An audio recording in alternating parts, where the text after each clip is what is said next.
రాష్ట్రంలోని ముస్లిం మైనార్టీలకు కూటమి ప్రభుత్వం అన్ని వేళలా అండగా ఉంటుందని రాష్ట్ర సాంఘిక సంక్షేమ శాఖ మంత్రి డోలా శ్రీ బాలవీరాంజనేయ స్వామి వెల్లడించారు.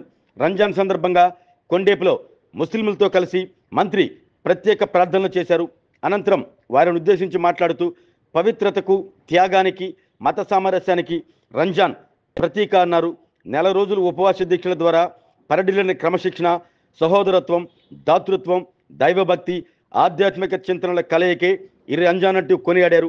అల్లా ఆశీర్వాదం రాష్ట్ర ప్రజలపై ఎల్లప్పుడూ ఉండాలి అంటూ మంత్రి స్వామి ఆకాంక్షించారు.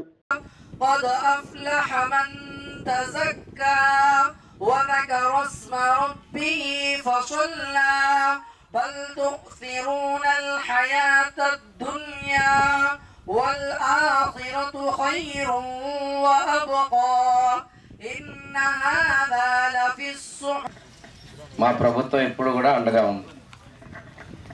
ఎవరు కూడా అపోహలు చెందాల్సిన పరిస్థితి లేదు. చంద్రబాబు వచ్చింది, మేము కలుస్తున్నాం. ఈరోజు కేంద్రంలో బీజేపీతో మేము అందరం ఉన్నప్పుడే కూడాను, ఇంతకుముందు కూడా ఉన్నప్పుడు కూడా ముస్లింల హక్కుల పరిరక్షణ కోసం మైనారిటీస్గా లౌకికవాదంలో ఉన్నదాన్ని పరిరక్షించే విధంగా మేము ఉన్నాం.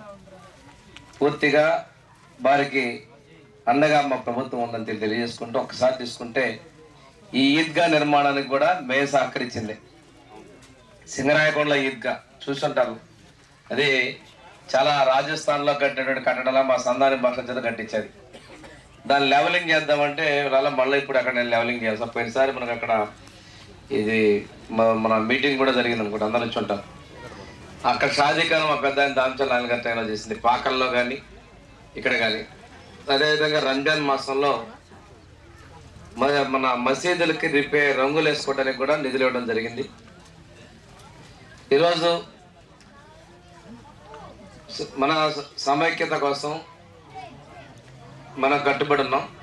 అదేవిధంగా హజ్ యాత్ర, హజ్ భవనం గుంటూరులో నిర్మాణం కోసం నేరుగా విజయవాడ నుంచి ఫ్లైట్ ఏర్పాటు చేయడం, ఇవన్నీ కూడా మా వ్యాపారం చేసినటువంటివి.